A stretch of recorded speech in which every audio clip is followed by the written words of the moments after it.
Iqbal society 2009 میں قائم ہوئی اور اس کا مقصد یہ تھا کہ اقبال، علامہ اقبال کی جو ٹیچنگز ہیں، ان کی جو پوئٹری ہے، اس کا جو سبق ہے اس کو عام کریں لوگوں میں. تو اس کے لیے ایک گروپ تھا جو کہ نارتھ امریکہ میں واقع تھا. انہوں نے ایک سوسائٹی قائم کی، doctor Iqbal society of North America, ڈسنا کے نام سے. اور اس کے لیے انہوں نے کچھ کتابیں اکٹھا کی، ویب سائٹ بنائی اور اس کو اس طریقے سے آگے بڑھایا. پھر وہ لاہور آئے اور لاہور میں اس سوسائٹی کو نام دیا انٹرنیشنل اقبال سوسائٹی، اور اس کے کئی چیپٹر بنے، کراچی چیپٹر، پشاور، اسلام آباد. اور اس طریقے سے انہوں نے مختلف اسٹڈی سرکلز وغیرہ کروائے، اس کی ریکارڈنگز وغیرہ ہوتی رہیں، ورک شاپس ہوتے رہیں، مختلف اسکالرز نے اس کے اوپر ورک شاپس کروائیں. اسی سلسلے کی آج یہاں پر بھی ایک پروگرام ہو رہا ہے اور اس کا عنوان ہے مسجد قرطبہ، اور اس کے اوپر بات کریں گے ڈاکٹر واسع.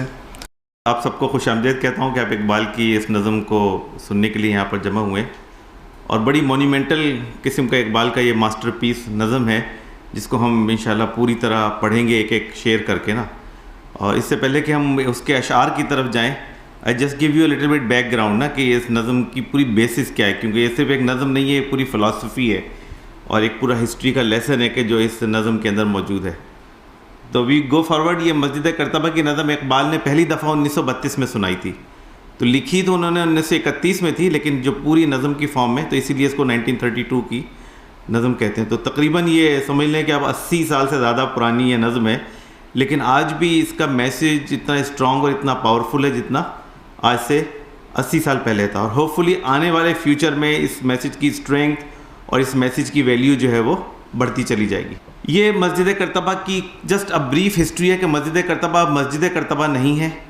پچھلے کم از کم 800 سال سے اس کو اب کیتھیڈرل کہتے ہیں، میزکیٹا کیتھیڈرل. اور یہ بنا تو 774 عیسوی میں تھا جب یہ بننا شروع ہوا تھا. تقریباً 200 ایئرز لگے تھے اس کو کمپلیٹ ہونے میں. تو یہ بہت ہی بڑا ایک آرکیٹیکچر کا مارول تھا، اور اس وقت تک دنیا کی ہسٹری میں اتنا بڑا کوئی آرکیٹیکچر کا پیس موجود نہیں تھا جتنا بڑا مسجد قرطبہ تھا. تو اتنا بڑا آرکیٹیکچر کا، بلکہ ابھی بھی یونیسکو کے حساب سے دنیا کا سب سے بڑا آرکیٹیکچرل مارول یہی ہے. تو یہ تقریباً 200 سال میں یہ مسجد بنی تھی، مسجد قرطبہ. اور 1236 عیسوی میں جب فرڈینینڈ نے قبضہ کیا تھا یا عیسائیوں کا ریوائول ہوا تھا اندلس کے اندر، تو اس وقت یہ دوبارہ کیتھیڈرل میں کنورٹ کر دی گئی تھی. اور ظاہر اس کی بنیاد انہوں نے وہی بتائی تھی کہ جو اس طرح کے اور بھی جگہ پہ ہوتی ہے، جیسے بابری مسجد کے بارے میں انہوں نے کہا کہ جی 1000 سال پہلے یہاں رام مندر تھا. تو اسی طرح انہوں نے بھی یہ لاجک کی کہ 2000 سال پہلے یہاں پہ کوئی پہلے ایک گرجا تھا جس کو توڑ کے مسلمانوں نے مسجد بنا دی تھی، تو اس لیے ہم نے اس کو واپس کیتھیڈرل میں کنورٹ کر دیا. اس کا جو ایک بہت بڑا مینارہ تھا جو بہت دور سے نظر آتا تھا، اس کے اوپر انہوں نے ایک اور ٹاور بنا دیا ہے جس کو بیل ٹاور کہتے ہیں. اور تقریباً 70 کے قریب ان کے سینٹس جو ہیں عیسائیوں کے، ان کے اسٹیچوز کے اندر رکھے ہوئے. چونکہ میں خود وہاں جا چکا ہوں، میں نے اس کو دیکھا ہے پوری طرح، تو اس لیے یہ وہ ہے کہ جو میں نے خود اپنی نظروں سے دیکھا. مسجد کا آرکیٹیکچر بڑا غیر معمولی ہے. تقریباً 1200 سال سے یہ آرکیٹیکچر قائم ہے، اور ایک بہت بڑا ہال ہے، اور اس میں کوئی 856 ستون ہے اس کے اندر، اس کو کہتے ہیں نا. علامہ اقبال نے اس کے ستون کا تذکرہ بھی اس کے نظم کے اندر کیا ہے، لیکن تقریباً کلوز ٹو 1000 اس کے ستون ہیں ہر تھوڑے تھوڑے فاصلے کے بعد، جنہوں نے اس پوری اسٹرکچر کو سنبھالا ہوا دیا ہوا ہے. ایک بہت ہی زبردست محراب ہے جو پہلے گولڈ کی بنی ہوئی تھی، اب ظاہر گولڈ پلیٹڈ نہیں ہے وہ. اس کی آرچز، تمام محراب جو اس کے ستون ہیں وہ آرچز سے کورڈ ہوئے، تو ہارس شو شیپ آرچز پوری کی پوری موجود ہیں. اس کا بہت ہی زبردست ایک گنبد ہے، ڈوم ہے، کہ جو اندر سے ابھی بھی بہت ویسے ایز اٹ از ہی ہے اور وہ نظر آتا ہے، اور وہ بہت ہی منقش ہے اور خوبصورت بنا ہوا ہے. اور بقیہ ایک بہت بڑا صحن ہے مسجد کے اندر کہ جس میں کھجور کے درخت لگے ہوئے ہیں، فاؤنٹین ہے، اور مینارہ ہے کہ جو اب موجود نہیں ہے. تو اب مینارے کی جگہ انہوں نے بیل ٹاور بنا دیا، جس سے ان کے جو ٹائمنگز ہوتے ہیں اس میں ان کی بیل بجتی ہیں. تو اب وہ اذان والا سلسلہ ختم ہے. Next please. یہ مسجد قرطبہ کا ایک ایریل ویو ہے، اور تقریباً یہ لمبائی میں 1 کلومیٹر ہے اور 1.25 کلومیٹر یہ چوڑائی کے اندر ہے. تو اچھا خاصا اگر آپ اس کے چاروں طرف واک کریں تو اٹس اباؤٹ 3.2 کلومیٹر کی واک ہے یہ مسجد کی. تو اتنا ہیوج اسٹرکچر ہے. اور آپ اس کا مینارہ آپ کو نظر آ رہا ہوگا اس کی بیک میں, جو کہ اس کا بیک کا ایریا ہے. بیچ میں صحن ہے کہ جس میں سارے کھجور کے درخت لگے ہوئے ہیں. اور یہ پورے کا پورا جو ہے یہ مسجد کا کورڈ ایریا ہے. تو اٹس اے ہیوج ماسک. اور 1931 میں جب علامہ اقبال وہاں گئے تھے اس وقت تک بھی دنیا کی سب سے بڑی مسجد یہی تھی. بعد میں تو ہماری مسجد حرام, مسجد نبوی اور جو ہے وہ بہت ساری مساجد بن گئیں, بہت بڑی بڑی مساجد پچھلے 15-20 سالوں میں, 25 سالوں میں دنیا میں بہت بڑی بڑی مساجد بنی ہیں. موراکو کے اندر بنی ہے یا ابو ظہبی میں بنی ہے. لیکن 1931 میں اس وقت تک بھی پچھلے 1200 سالوں میں دنیا میں سب سے بڑی مسجد یہی تھی اپنے کورڈ ایریا کے لحاظ سے. تو مطلب it was so big, it huge کہ پورے 1200 سال تک بھی اس سے بڑا کوئی اسٹرکچر مسجد کا بنا نہیں تھا. Next please. یہ مسجد کی سائڈ کی واک ہے کہ جس کے اوپر میں پورا واک کیا ہوں. تو میں نے پورا اس مسجد کے چاروں طرف کا چکر لگایا تھا. اس کو چکر لگانے میں تقریباً آپ کو گھنٹہ سوا گھنٹے کا ٹائم لگتا ہے کہ جس میں آپ مسجد کا پورا آرکیٹیکچر دیکھ سکتے ہیں. Next please. یہ مسجد کا ہال ہے کہ جس کے اندر بہت ساری ستون ہیں اور آرچز ہیں. تو پوری مسجد سمجھ لیں اسی طرح کی اور بہت ہی خوبصورت سیمیٹریکل ہے. آپ جہاں سے بھی اس کو دیکھیں گے تو آپ کو لگے گا کہ بہت ہی پوری دور دور تک آپ کو مسجد کا یہ والا ویو جو ہے وہ نظر آئے گا. اور اس کے جتنے ستون ہیں وہ سب ماربل کے بنے ہوئے ہیں. تو بہت ہی اچھا ماربل ہے کہ جس سے سارے کے سارے ستون جو ہے نا وہ بنے ہوئے, جو بھی 856 جو ستون ہے. Next please. یہ اس کا ڈوم ہے, یہ اس کے ڈوم کا انر ویو ہے اور جو ابھی بھی بہت ہی زبردست منقش اور پرکاری کا ایک نمونہ ہے. اور بہت سارے لوگ جو ٹورسٹ جتنے آتے ہیں وہاں پہ وہ ایکچولی سب سے زیادہ ڈوم کی تصویریں کھینچتے ہیں کیونکہ اس کا ڈوم بہت ہی خوبصورت بنا ہوا ہے. Next please. یہ اس کا مینارہ ہے کہ جو اب آپ کو اس میں بیل نظر لگی ہوئی نظر آ رہی ہوں گی. اس مینارے کے اندر, اس بیل ٹاور کے اندر اصل میں مینارہ ابھی بھی موجود ہے. تو انہوں نے مینارے کو توڑا نہیں ہے بلکہ اس مینارے کے اوپر ایکسٹرنل میں انہوں نے پوری ایک بلڈنگ بنا دی ہے جو بیل ٹاور کہلاتا ہے. تو مینارہ ابھی بھی اس کے اندر موجود ہے. یہ اس کے اوپر انہوں نے ان سرکلنگ ایک بیل ٹاور بنا دیا. Next please. یہ اس کی محراب ہے جو گولڈ پلیٹڈ محراب پہلے ہوتی تھی اور ابھی بھی اس کا کافی حصہ رہ گیا ہے. لیکن یہ وہ تھی کہ جہاں سے نماز پڑھائی جاتی تھی, جہاں سے امامت ہوتی تھی اس کی. Next please. Qurtuba city itself, ہم تو سمجھتے ہیں کہ شاید کوئی چھوٹا سا شہر ہوگا کرتبہ, ہم نے تو تاریخ میں پڑھا ہے. لیکن ایکچولی اگر آپ ہسٹری پڑھیں تو کرتبہ اپنے زمانے میں پوری دنیا کا سب سے بڑا شہر تھا. یعنی پوری دنیا میں جیسے آج ہم کہتے ہیں نا ٹوکیو دنیا کا سب سے بڑا شہر ہے یا شنگھائی دنیا کا سب سے بڑا شہر ہے, دنیا کا سب سے ایڈوانس ڈیولپڈ سب سے بڑا شہر اپنی آبادی کے لحاظ سے, موسٹ پاپولر سٹی 10ویں سینچری کے اندر, 10ویں صدی عیسوی کے اندر وہ کرتبہ تھا. اور پوری دنیا میں, نون دنیا میں جس میں یورپ, ایشیا, فار ایسٹ سب شامل ہیں, اس پوری دنیا میں اس وقت تک کرتبہ سے بڑا کوئی شہر نہیں تھا. تو اس وقت اپنی دنیا کا سب سے بڑا ملک تھا کرتبہ. اور ابھی بھی یونیسکو جو تمام دنیا کی ہیریٹیج سائٹس جنہوں نے بنائی ہوئی ہے ان کا کہنا یہ ہے کہ ابھی بھی دنیا میں جتنے قدیم شہر ہیں یا قدیم عمارات ہیں ان میں یہ سب سے قدیم ترین اور سب سے بڑی عمارت ہے. یعنی یونیسکو کے پاس اس سے بڑی کوئی عمارت نہیں ہے کہ جو دنیا میں اتنی قدیم بھی ہو اور اتنی بڑی بھی ہو. اور جو کرتبہ کی وجہ شہرت ہے وہ صرف اس کا بڑا شہر ہونا نہیں تھا کہ وہ دنیا کا سب سے بڑا شہر تھا, بلکہ وہ دنیا کا سب سے بڑا شہر تھا اپنی ایجوکیشن کی وجہ سے. یعنی کرتبہ کی جو وجہ شہرت ہے نا وہ علم کا مرکز تھا اور پوری دنیا کے لیے وہ علم کا مرکز تھا. تو کرتبہ کی جو ویلیو ہے پوری دنیا کے اندر, اور آج بھی کرتبہ سے جو علم حاصل پھوٹے ہیں اور جو علم پوری دنیا میں پھیلا ہے اس میں کرتبہ کا ایک رول ہے. اس کے اوپر بھی ہم تھوڑی سی بات کریں گے. تو کرتبہ میں بیسکلی 3 چیزیں تھیں کہ جو ورلڈ ری نون ابھی تک ہیں دنیا میں. ان میں ایک تو مسجد خود ہے, مسجد کرتبہ ابھی تک ایک دنیا کا ایک مارول ہے آرکیٹیکچر کا بھی, اور ایک اس کا ایک علامتی سمبولک ویلیو بھی ہے. دوسرے کرتبہ یونیورسٹی تھی کہ جس کا مسجد ایک پارٹ تھی. مسجد was part of Qurtuba university campus, جس کے اوپر ابھی تھوڑی سی میں آپ کو بتاؤں گا کہ وہ کتنی بڑی یونیورسٹی تھی. اور تیسری ایک اور جگہ تھی جو اب ختم ہو گئی ہے, وہ تھی مدینۃ الزہرا. مدینۃ الزہرا وہ جگہ تھی جہاں بادشاہوں کے محل وغیرہ تھے سارے. تو وہ ایریا تو ختم ہو گیا پورا, وہاں تو اب صرف نشانات رہ گئے ہیں. لیکن جو چیز ابھی رہ گئی ہے وہ کرتبہ مسجد رہ گئی ہے. یونیورسٹی کا بھی ایریا ختم ہو گیا ہے.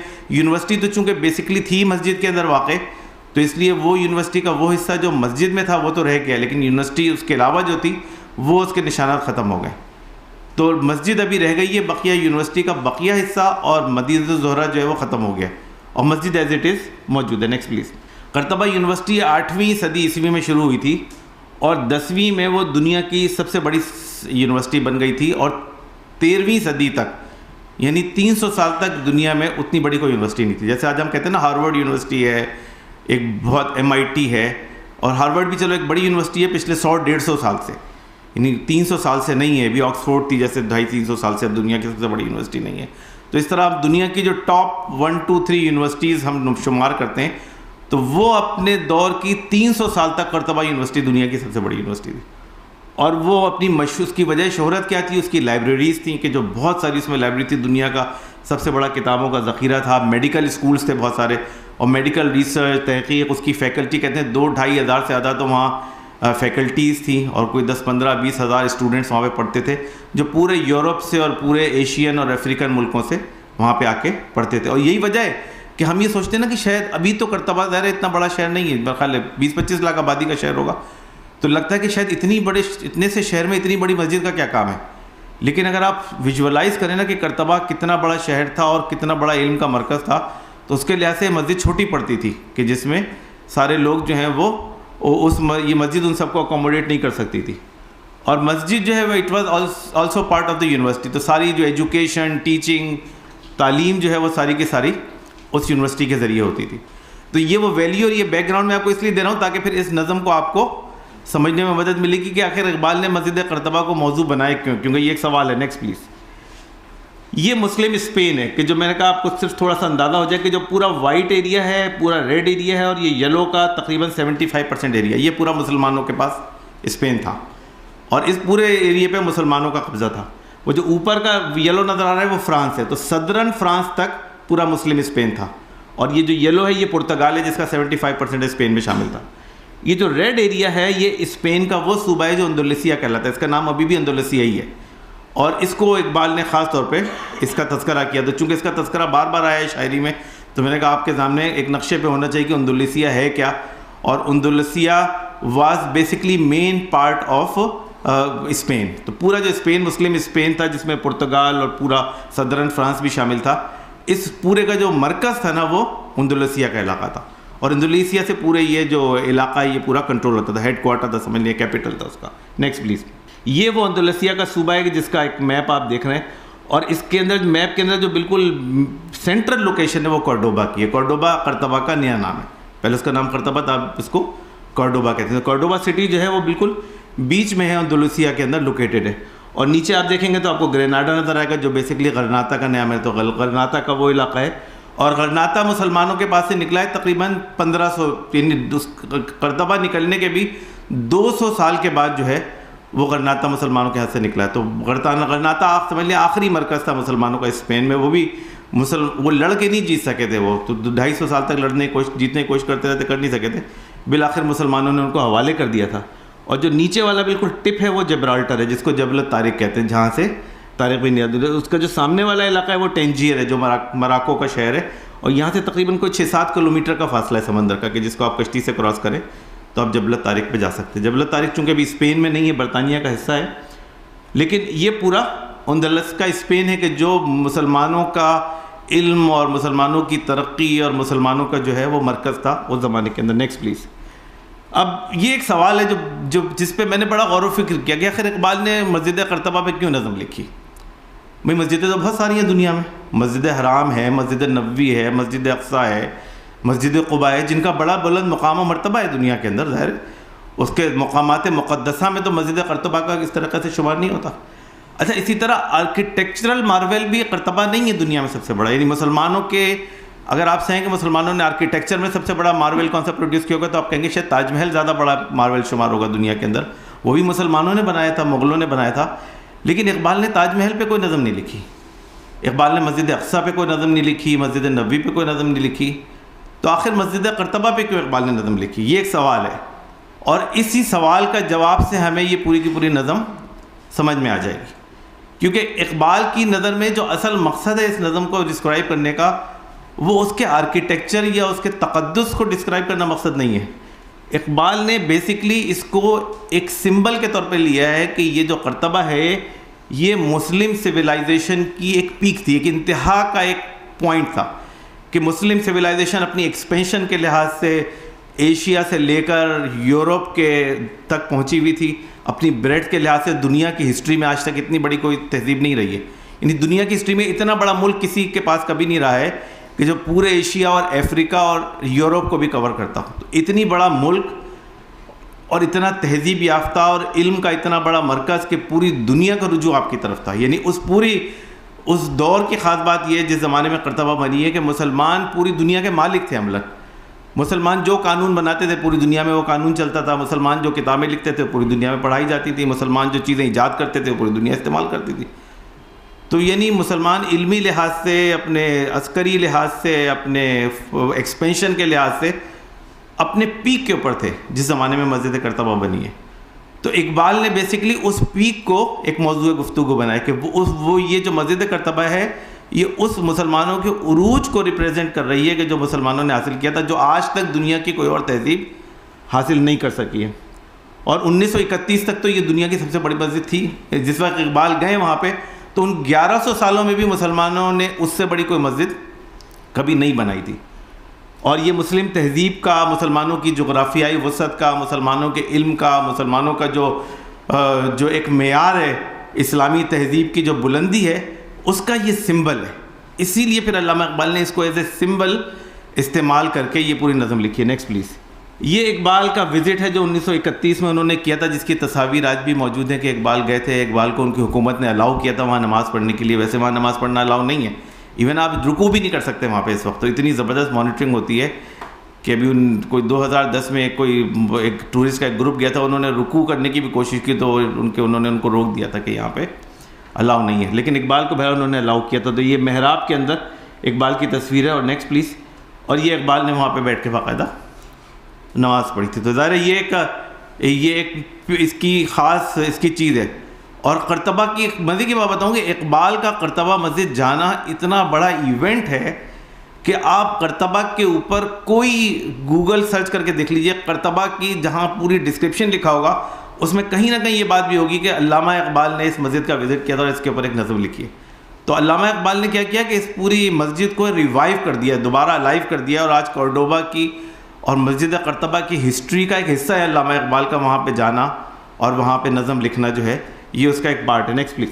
یہ اس کا ایک اوور ویو ہے کہ میں آپ کو بتاؤں کہ اس پوری نظم کا ایک کی میسج کیا ہے. باقی تو اس کے ہر شعر پہ ہم بات کرتے ہیں ابھی، لیکن ایک نظم کا پورا کی میسج ہے. تو ایک تو یہ ہے کہ یہ پوری نظم جو ہے انسانی تاریخ کا ایک پورا ایک اوور ویو پیش کرتی ہے کہ انسانی تاریخ میں عروج و زوال کا جو فلسفہ ہے وہ کیا ہے، عروج کس کو حاصل ہوتا ہے، زوال کیسے ہوتا ہے. اور پچھلی جو 15 صدیاں گزری ہیں، پچھلی 12-13 صدیاں، اس کے اندر جو قوموں کو عروج اور زوال رہا ہے وہ کیوں رہا ہے. تو اس پورے عروج و زوال کا فلسفہ جو ہے وہ اقبال نے پیش کیا ہے، جس کو ہم نے کہا نا کہ سویلائزیشنز کی بیسک پرنسپلز اور اپس اینڈ ڈاؤنس. پھر جو ان کا جو کی پوائنٹ ہے نا بنیادی طور پر وہ ہے جو اس کے آخر میں جا کے بہت واضح طور پہ آئے گا کہ اسلام کی نشاط ثانیہ، کہ ظاہر دنیا کے اندر ایک بہت ساری تہذیبیں آئیں گزر گئیں، مسلمانوں کے عروج کے بعد زوال ہوا مسلمانوں کو، اور بہت ساری تہذیبیں آئیں گزر گئیں، اور اب دنیا میں کس طرح مسلمانوں کو عروج دوبارہ حاصل ہو سکتا ہے. تو اقبال اس کو ویژولائز بھی کرتے ہیں، اس کو بتاتے ہیں کہ یہ کب ہوگا، کیسے ہوگا، اور اس کے لیے کیا بیسک ریکوائرمنٹس ہیں یہ بھی کرتے ہیں. بنیادی طور پہ جو میری ذاتی فیلنگ ہے وہ یہ کہ یہ وہ نظم ہے جو بیسکلی آپ کے ماضی کو آپ کے فیوچر کے ساتھ کنیکٹ کرتی ہے. جو فیوچر اقبال نے ویژولائز کیا ہے مسلمانوں کا، کہ جس کے مسلمانوں میں جو اقبال کا ویژن ہے کہ پوری دنیا کے اندر جو نا اسلام کا غلبہ ہوگا اور اسلام غالب ہوگا پوری دنیا کے اندر، مسلمانوں کو وہی عروج حاصل ہوگا جو پہلے تھا اس سے بھی بڑا. تو اقبال نے بیسکلی اس ماضی کو آپ کے مستقبل کے ساتھ یا ویژولائز مستقبل کے ساتھ کنیکٹ کیا. اور یہ اس کی خوبی ہے اس نظم کی، جو اس کا کمال ہے وہ یہ ہے کہ انہوں نے جتنی خوبصورت طریقے سے اس پورے ماضی کو آپ کے حال اور آپ کے مستقبل کے ساتھ کنیکٹ کیا ہے، اور جس طرح مستقبل کا نقشہ کھینچا اور اس کی بنیاد بتائی ہے، یہ سمجھ لیں اس نظم کا کمال ہے کہ جس کی وجہ سے اس نظم کو ایک سمجھ لیں ایک ابدیت حاصل ہو گئی ہے، ایک مقام حاصل ہو گیا ہے کہ جو اور شاید اقبال کی نظموں میں کسی اور کو نہیں حاصل ہوا. جو اقبال کی تمام نظمیں ان میں one of the top most جو کوالٹی کے لحاظ سے یا اپنے میسج کے لحاظ سے اسٹرانگسٹ نظم ہے وہ مسجد قرطبہ کہلاتی ہے. Next please. تو اب یہ اس کے بعد اس کے اشعار ہیں بہت سارے، پورے نظم کے اندر 8 بند ہیں، اور چونکہ ہمارے پاس ٹائم کم ہے تو میں ایک ایک شعر آپ کو بتاؤں گا اس کے بارے میں، کیونکہ اس کو سمجھنے کا مزہ ہی اس وقت ہے کہ جب ہم اس کے ایک ایک شعر کو سمجھیں. اور اس کا شعر بالکل ایسے ہی ہے جیسے لڑی میں پروے ہوئے کوئی وہ نہیں ہوتے دھاگے کے اندر لڑی میں پروے ہوتے نا، ہر شعر کا ایک دوسرے کے ساتھ کنیکشن ہے اور پھر اس کا کنیکشن پورے کے پورے بیسک میسیج کے ساتھ ہے. تو کوئی ایک بھی شعر ایسا نہیں ہے کہ جو اس بیسک میسیج سے ہٹا ہوا ہو کہ جو اقبال دینا چاہتے ہیں. تو اقبال بات کہاں سے شروع کرتے ہیں؟ انسانی تاریخ کے فلسفے سے. اقبال کہتے ہیں سلسلہ روز و شب نقش گرے حادثات، سلسلہ روز و شب اصل حیات و ممات. یعنی بات یہ شروع ہے کہ انسان کہ جو زمانہ ہے یہ گزرتی ہوئی چیز کا نام ہے. وقت گزرتا ہے، ظاہر ایک صدی پہلے تھی، ایک صدی ہے بھی، ایک اگلی صدی آ جائے گی. تو زمانہ تو ایک گزرنے والی چیز کا نام ہے، اور زمانہ ہے ایونٹس کا نام، کہ زمانے کے اندر واقعات اور حادثات پیش آتے ہیں. جب سال گزر جاتا ہے تو آپ نے دیکھا ہوگا 1 جنوری کو جو اخبار نکلتا ہے اس میں پورے سال کے اہم اہم واقعات لکھے ہوتے ہیں. تو کیا ہوتے ہیں؟ واقعات اور حادثات. تو اقبال کہتے ہیں سلسلہ روز و شب نقش گرے حادثات، کہ زمانہ تو ہے اسی کا نام کہ واقعات دنیا میں پیش آتے ہیں، حادثات پیش آتے ہیں، اور یہی سلسلہ روز و شب کو بناتا ہے. اور پھر اقبال کہتے ہیں سلسلہ روز و شب اصل حیات و ممات. حیات و ممات کا مطلب ہوتا ہے زندگی اور موت. اور یہ سلسلہ روز و شب اس بات کو بھی سگنیفائی کرتا ہے کہ اس زندگی کی ہر چیز کے اندر ایک حیات اور موت ہے. زندگی کی ہر چیز کو ایک زوال ہے اور ایک عروج ہے، ایک وہ آگے جاتی ہے، ایک پیچھے چلی جاتی ہے. تو انسانی پوری جو کائنات کا نظام ہے یہ حیات و ممات کے ساتھ چل رہا ہے. Next please. اب آگے پھر ابھی اسی 2-3 اشعار ٹوٹل اسی سلسلہ روز و شب کے اوپر. پھر اقبال کہتے ہیں سلسلہ روز و شب تار حریر دو رنگ جس سے بناتی ہے ذات اپنی قبائے صفات. تار حریر دو رنگ کہتے ہیں اگر آپ 2 رنگ کے دھاگے ہوتے ہیں نا، ان کو آپ ایک دوسرے کے ساتھ جوڑ دیں تو وہ ایک دوسرے کے ساتھ ملے ہوئے بھی ہوتے ہیں لیکن الگ الگ بھی ہوتے ہیں. یہ ایک اقبال کا ایک سمبولک ایک وہ ہے کہ دن اور رات کے بارے میں اقبال نے کہا ہے کہ جس طرح ایک دن اور رات ہوتے ہیں جو ایک دوسرے کے پیچھے آتے ہیں، ایک دوسرے کے ساتھ ملے ہوتے ہیں.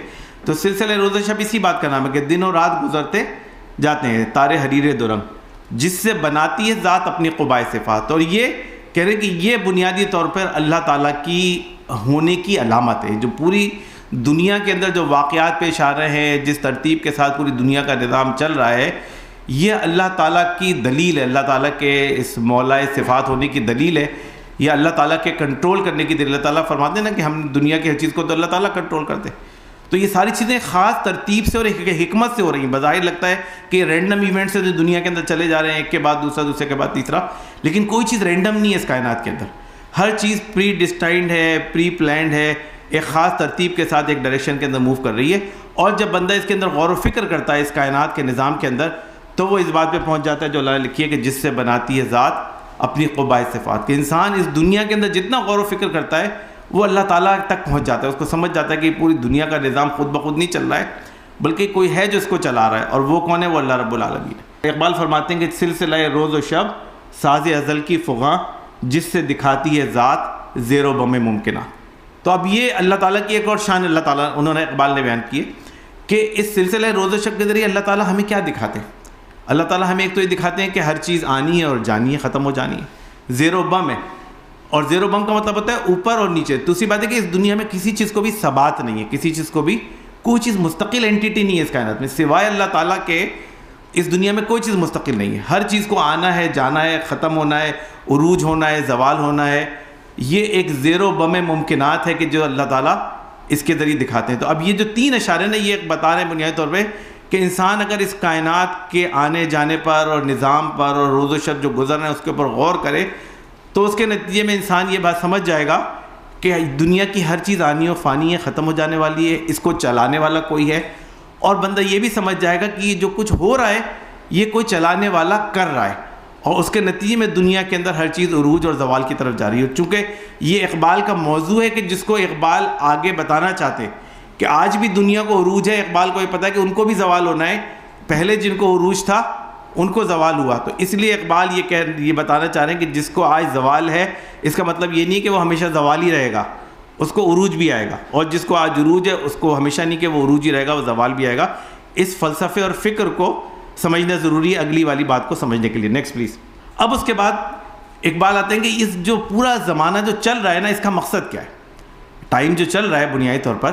تو اقبال کہتے ہیں تجھ کو پرکھتا ہے یہ، مجھ کو پرکھتا ہے یہ، سلسلہ روز و شب سہ رفیع کائنات. سہ رفیع کہتے ہیں بیسیکلی صراف سے نکلا ہے. صراف آپ کو پتہ ہے کیا ہوتا ہے نا؟ جویلر. جویلر کا کام ایک تو وہ ہوتا ہے جو ہم سمجھتے ہیں کہ جویلر کا کام ہوتا ہے جویلری بنانا. ایکچولی جویلر کا جو بیسک کام ہے وہ یہ ہوتا ہے کہ وہ جویلر دیکھ کے بتاتا ہے کہ سونا ہے یا نہیں ہے. جو اصل جو جویلر کا کمال ہے نا، جویلر کے بارے میں کہتے ہیں کہ وہ دیکھ کے بتایا تھا کہ سونا ہے یا نہیں ہے. یعنی کھرے اور کھوٹے کو الگ کر دینا، خالص کو ناخالص سے الگ کر دینا، وہ اس کا کمال ہوتا ہے. اس کے سامنے آپ پیتل نہیں چلا سکتے, یا اس کے سامنے آپ کوئی امیٹیشن نہیں چلا سکتے. پوری دنیا سمجھتی رہے کہ یہ سونا ہے, لیکن صراف بتا دے گا آپ کو سونا ہے. تو اقبال کیا کریں کہ زمانہ نا اپنے وقت کا سب سے بڑا صراف ہے.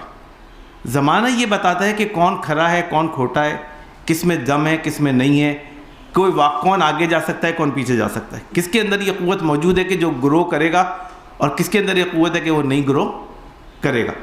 تو یہ زمانہ جو ہے اس کی خوبی یہ بھی ہے کہ زمانہ صرف گزرتے ہوئے وقت کا نام نہیں ہے. زمانہ ہمیں یہ بھی بتاتا ہے کہ کھرا اور کھوٹا اور خالص کون ہے, اور جو اللہ تعالیٰ جس کو عروج دیتا ہے تو اس عروج کے بھی بنیاد اور اسباب ہوتے ہیں. اللہ تعالیٰ کسی کو زوال دیتا ہے تو زوال کے بھی بنیاد اور اسباب ہوتے ہیں, جو کہ یہ زمانے کی آپ کسوٹی پہ پرکھ کے بتا سکتے ہیں کہ وہ کیا ہے. جیسے ابن خلدون نے پوری تاریخ لکھی ہے نا, تو اس پوری تاریخ ہے اسی بک کے فلسفہ عروج و زوال کے. قوموں کا عروج و زوال کیسے ہوتا ہے, وہ کون سی چیزیں جو قوموں کو عروج کی طرف لے جاتی ہیں, وہ کون سی طرف چیزیں جو زوال کی طرف لے جاتی ہیں. تو یہ پوری کی پوری تاریخ کا سبق جو ہے اقبال نے ان 4 اشعار کے اندر دیا ہے کہ یہ وہ زمانہ ہے کہ جو یہ طے کرتا ہے کہ عروج و زوال کس کو حاصل ہوگا. Next please. اچھا, اب اقبال کہتے ہیں تو ہو اگر کم عیار, میں ہوں اگر کم عیار, موت ہے تیری برات, موت ہے میری برات. اس کا مطلب کیا ہوا کہ اگر آپ معیار سے کم ہیں اس دنیا کے اندر تو آپ کا کوئی چانس نہیں ہے. یعنی اس دنیا میں چلتی وہ چیز ہے, دنیا میں کامیابی اس کو ملتی ہے, دنیا میں عروج اس کو ملتا ہے کہ جو اس معیار مطلوب تک پہنچ جاتا ہے. اللہ تعالیٰ نے اسٹینڈرڈز رکھے ہوئے نا, اس اسٹینڈرڈ پہ جب آپ پہنچیں گے تو آپ کامیاب ہوں گے, ورنہ تو فنا ہے, پھر ختم ہے, پھر نہیں چلے گی دنیا میں کوئی چیز. تو اس لیے اللہ تعالیٰ کے جو اسٹینڈرڈز ہیں وہ اصل چیز ہیں کہ جس کو اچیو کرنے سے پھر کامیابی حاصل ہوتی ہے. اگر آپ اس معیار پہ پورے نہیں اتر رہے, آپ کا اخلاق, آپ کا کردار, آپ کی قابلیت, آپ کی علمیت, آپ کے اندر جو اللہ تعالیٰ نے قوت اور صلاحیت دیا ہے وہ اگر اس معیار کی ہے تو پوری دنیا کے ٹاپ پر آپ ہوں گے, پھر دنیا میں کوئی روک نہیں سکتا آپ کو. لیکن اگر آپ میں صلاحیت نہیں ہوگی تو چاہے آپ کتنے ہی اچھے مسلمان کیوں نہ ہو, کتنے ہی اچھا قرآن کیوں نہ پڑھتے ہیں, لیکن دنیا میں آپ ذلت کے اوپر ہوں گے. تو وہ معیار کیا ہے اللہ تعالیٰ کا, وہ اقبال نے بتایا کہ وہ معیار کیا ہے کہ اس معیار کے اوپر آپ کو پہنچنا ہے جس کے بغیر آپ دنیا میں کامیابی نہیں حاصل کر سکتے. تو اقبال نے کہا ہے کہ اگر آپ کا معیار کم ہوگا, آپ معیار سے گرے ہوئے ہوں گے, تو you have to die, then you have no future. تو ہو اگر کم ہے یار, تو ہو میں ہوں اگر کم ہے یار, موت ہے تیری برات, برات کا مطلب مستقبل, اور موت ہے میری برات. آگے کہتے ہیں تیرے شب و روز کی اور حقیقت ہے کیا, ایک زمانے کی رو جس میں نہ دن ہے نہ رات. اور یہ وہی بات ہے جو اقبال نے کہی ہے, اس لیے کہ اس کا اگلی بات سے لنک ہے, اس لیے اللہ اقبال نے اس بات کو اس سے جوڑا ہے. Next please. اب اقبال کہتے ہیں کہ کیا ہے, آنی و فانی تمام معجزہ ہائے ہنر. دنیا میں جتنے بھی معجزہ ہائے ہنر بنے ہیں, دنیا میں انسان بڑے بڑے کام کرتا ہے, دنیا میں بڑی بڑی چیزیں بناتا ہے, بڑی بڑی مسئلے حل کرتا ہے, بڑی بڑی ٹیکنالوجیکل ایڈوانسمنٹ ہر چیز ہوتی ہے, لیکن کیا آنی و فانی تمام, کہ یہ سارے ختم ہو جانے والے, کوئی چیز رہنے والی نہیں ہے. آنی و فانی تمام معجزہ ہائے ہنر, کار جہاں بے ثبات, کار جہاں بے ثبات. یعنی اس دنیا کی کوئی چیز بھی مستقل نہیں ہے, سب ختم ہو جانے والی ہے. ہر چیز کو بالآخر ایک زوال آنا ہے, ہر چیز جو ہے وہ ایک ختم کے دائرے میں ہونے والی ہے. Next please. اب اقبال کہتے ہیں کہ کیا ہے, اول و آخر فنا, باطن و ظاہر فنا, نقش کون ہو کہ نو منزل آخر فنا. فنا کا مطلب ہے ختم ہو جانا. تو جو چیز اول تھی اس کو بھی فنا ہے, جو چیز آخر میں ہے اس کو بھی فنا ہے, جو دنیا میں 1000 سال پہلے تھا اس کو بھی فنا ہو گیا, جو آج دنیا میں اس کو بھی فنا ہونا ہے. نقش کہن ہو کہ نو, جو پرانا نقش تھا اس کو بھی فنا ہے, اور جو نیا نقش ہے جو اس وقت آپ کو بڑے عروج پہ نظر آتا ہے اس کا بھی فنا ہے. اس کی پوری پتہ ہے اس فلسفے کی بنیاد کیا ہے, انسان اپنے وقت سے متاثر ہوتا ہے, اور جو لوگ وقت میں عروج ہوتے ہیں انسان ان سے متاثر ہوتا ہے کہ یار بس یہی سب کچھ ہے, اور ان کو تو کبھی زوال آ ہی نہیں سکتا. بڑے بڑے دنیا کے اندر قومیں آئیں, بادشاہ آئے, اللہ تعالیٰ نے فرمایا سب چلے گئے. فرعون اتنا بڑا بادشاہ تھا, عاد تھی, سمود کی قوم تھی, بڑی بڑی قومیں آئیں. ہٹلر کا ایک زمانہ آیا کہ سمجھتے تھے اس کو کچھ ہو ہی نہیں سکتا, لیکن کیا ہے, نقش کون ہو کہ نو منزل آخر فنا, کہ ہر چیز کو بالآخر ختم ہو جانا ہے, کوئی چیز رہنے والی نہیں ہے. لیکن اب اقبال نے پھر کہا کہ اس میں ایک ایکسیپشن ہے, یہ تو ایک رول ہے کہ تمام چیزوں کو ختم ہو جانا ہے, لیکن اقبال نے کہا اس میں ایک ایکسیپشن ہے, اور وہ ایکسیپشن کیا ہے کہ ہے مگر اس نقش میں رنگ ثبات دوام, جس کو کیا ہو کسی مرد خدا نے تمام. تو اقبال کہتے ہیں کہ ہر چیز کو ختم ہو جانا ہے, یہ رول ہے, لیکن ایکسیپشن کیا ہے کہ وہ کام کہ جو دنیا میں کوئی مرد خدا کرے گا, اللہ کا کوئی بندہ کرے گا, وہ ختم نہیں ہو سکتا کبھی, اس کو ثبات دوام ہے, وہ ہمیشہ رہے گا. ہم تو کہتے ہیں نا جیسے بندہ آپ نیکی کا کوئی کام کریں, آپ چلے جائیں گے لیکن آپ کی نیکی ہمیشہ باقی رہے گی, وہ ختم نہیں ہوتی کبھی بھی. اس کا ملٹی پلائر ایفیکٹ ہے. آج آپ کسی بچے کو قرآن پڑھنا سکھا دیں, وہ بچہ جتنے لوگوں کو قرآن پڑھنا سکھائے گا اس کا ثواب آپ کو ملتا رہے گا, اس کے بعد اگلے جتنے لوگ اس کو سکھائیں گے وہ اس کا ثواب کو ملتا رہے گا. جو مرد خدا کا کام ہوتا ہے نا وہ کبھی ختم نہیں ہوتا, اس کا ایک ملٹی پلائر رہتی دنیا تک ایفیکٹ رہتا ہے, جس کو ہم کہتے ہیں نا صدقہ جاریہ ہے. صدقہ جاریہ کیا ہے کہ وہ ساری زندگی جاری رہے گا, آپ چلے جائیں گے آپ کے بعد بھی جاری رہے گا, 10 نسلیں گزر جائیں گی وہ جاری رہے گا. جو علم جیسے حضرت امام بخاری نے پھیلا دیا, اب آج بھی ہم میں سے جو علم حاصل کرے گا اس کا اجر ان کو ملتا رہے گا. تو وہ کیا ہے, اس کو ثبات دوام ہے. تو اقبال کہتے ہیں کہ ہر چیز ختم ہو جانے والی ہے, لیکن اس نقش میں اگر ثبات دوام کسی چیز کو حاصل ہے تو وہ کس کو حاصل ہے, وہ کام جو کسی مرد خدا نے کیا. کسی مرد کا مطلب صرف مرد نہیں بلکہ مرد و خواتین سب شامل ہیں اس کے اندر. لیکن یہ ایک اصطلاح ہے کہ جس میں اللہ تعالیٰ نے فرمایا کہ جس کام کے اندر اللہ کی خوشی, اللہ کی رضا, جس کام کے اندر اللہ کے لیے کام وہ کیا گیا اس کو ثبات دوام حاصل ہوتا ہے. آگے نیکسٹ پلیز. اب اقبال کہتے ہیں کہ کیوں, اس کی وجہ کیا ہے. اس کی وجہ یہ ہے کہ مرد خدا کا عمل عشق سے صاحب فروغ, عشق ہے اصل حیات, موت ہے اس پر حرام. اس کی وجہ کیا ہے کہ مرد خدا کا جو عمل ہوتا ہے نا وہ عشق کی وجہ سے ہوتا ہے. عشق کا مطلب اللہ سے تعلق, یعنی آپ اللہ کے لیے کوئی کام کر رہے ہیں تو اللہ سے تعلق ہے نا آپ کا, اللہ سے محبت ہے, اللہ کی خوشی کے لیے آپ کوئی کام کر رہے ہیں تو آپ کا ایک اللہ سے تعلق. اور اقبال نے جہاں بھی عشق کا استعمال کیا ہے یہ اللہ کے ساتھ, اپنے دین کے ساتھ, اپنے مقصد زندگی کے ساتھ, اپنے نبی کریم صلی اللہ علیہ وسلم کے ساتھ, یہ جو تعلق ہے اس کو پورے اللہ تعالیٰ نے, اقبال نے اس کو عشق کا نام دیا کہ جس کے لیے بندہ سب کچھ اپنا قربان کرنے کو تیار ہو جاتا ہے. تو اقبال کہتے ہیں کہ اس کی وجہ کیا ہے کہ یہ جو مرد خدا کا عمل ہے یہ ہمیشہ رہتا ہے اور اس کو ثواب دواب حاصل ہے, کہ اس لیے کہ اس کی بنیاد عشق ہے. اور اقبال کہتے ہیں کہ جس چیز کے اندر عشق شامل ہو جائے نا وہ کبھی ختم نہیں ہوتی.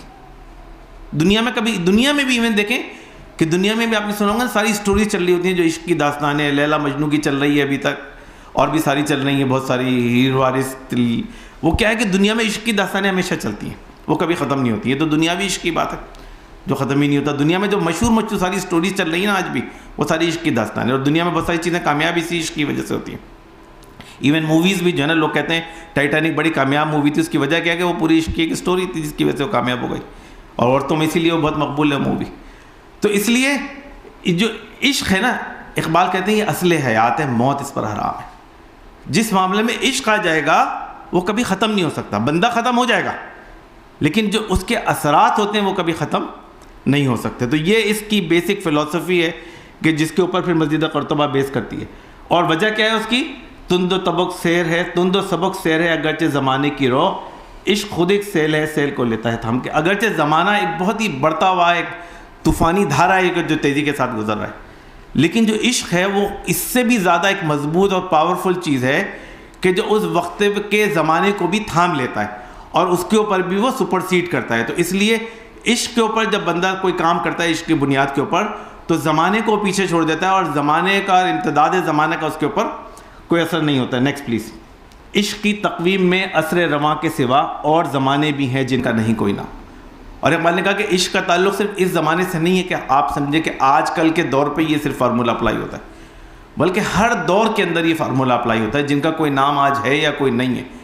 پچھلی تو کئی صدیاں ہم گزر گئیں, 2000 سال تو ابھی ہمارے پاس عیسوی کیلنڈر میں ہو گئے اور آگے کتنی صدیاں آنی ہیں. لیکن جو عشق کا جو کیلنڈر ہے نا, عشق کا جو تقویم ہے یا کیلنڈر ہے, اس میں ابھی بہت زمانے آنے باقی ہیں جو ابھی جن کا کوئی نام نہیں ہے. لیکن اس عشق کے اثرات جو ہیں جو پچھلے زمانے میں تھے وہ بھی آج تک باقی ہیں, اور جو آج ہوں گے وہ اگلی کئی صدیوں تک باقی رہیں گے. Next please. اب اقبال کہتے ہیں کہ اب عشق ہے کیا بیسکلی. عشق دم جبرائیل, عشق دل مصطفیٰ, عشق خدا کا رسول, عشق خدا کا کلام, عشق کی مستی سے ہے پے کرے گل تابناک, عشق ہے صحبائے خام, عشق ہے قاتل کرم. کہ اب اس عشق کی انہوں نے مختلف سمبولائز کیا کہ عشق کس چیز کا نام ہے بنیاد طور. عشق دم جبرائیل ہے, عشق دل مصطفیٰ ہے, یعنی حضور اکرم صلی اللہ علیہ وسلم کا جو دل تھا وہ کیا تھا, عشق سے معمور تھا اللہ تعالیٰ کے. اللہ تعالیٰ نے جو ان کو مقصد ان کے حوالے کیا تھا.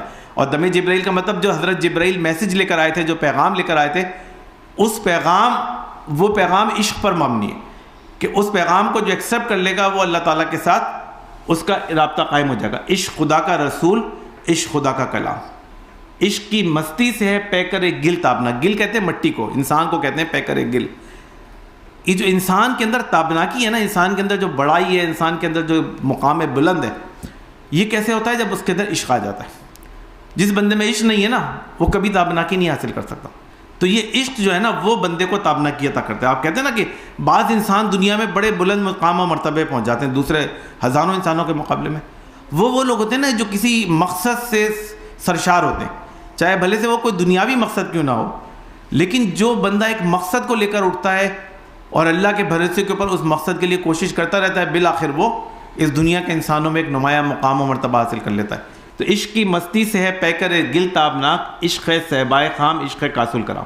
اب صہبائے خام کس کو کہتے ہیں؟ صہبا تو شراب کو کہتے ہیں, لیکن ایسی خالص شراب کہ جو بندے کے اندر جب چلی جاتی ہے تو اس کو اس نشے سے دوچار کر دیتی ہے. اور کاسل کرام کا مطلب کہ وہ پیالہ کہ جس سے سب مستفید ہوتے ہیں, کہ جس سے سب کو فائدہ ہوتا ہے. تو یہ وہ پیالہ عشق کا کہ جس سے اگر بندے نے تھوڑا بہت بھی حاصل کر لیا یا بندہ جس کے ساتھ جڑ گیا تو دنیا اور آخرت کی کامیابی اس کا مقدر بن جاتی ہے. Next please. عشق فقیہ حرم, عشق امیر جنود, عشق ہے ابن السبیل, اس کے ہزاروں مقام. فقیہ حرم کا مطلب وہ بندہ جو فقیہ ہوتا ہے, عالم ہوتا ہے, فتوے دینے والا, بڑے بڑے علماء حضرات, ایک پورا دائرہ ہے نا زندگی کا, یہ جو علمی کام کرنے والے لوگ ہیں. تو انہوں نے کہا جو دنیا میں بڑے علمی کام کرنے والے لوگ ہوتے ہیں وہ بھی عشق کی وجہ سے کام کرتے ہیں. جیسے ہم نے امام بخاری کا پڑھا ہے رحمۃ اللہ علیہ کا, کہ جو انہوں نے حدیث کا مجموعہ کمپائل کیا تو کتنے 20 ملکوں کا انہوں نے سفر کیا اور 5 لاکھ احادیث جو حدیث جمع کرنے والوں سے انہوں نے رابطہ کیا, اور پھر اس میں سے انہوں نے کمپائل کر کے جو ہے وہ 2, 2.5, 3, 4, 5 ہزار احادیث جو ہے نکالی. تو وہ جو انہوں نے اتنا بڑا کام کیا وہ کیوں کیا؟ وہ عشق کی وجہ سے کیا, کہ وہ عشق تھا ان کو اس مقصد سے جس کے لیے وہ کرنا چاہتے تھے.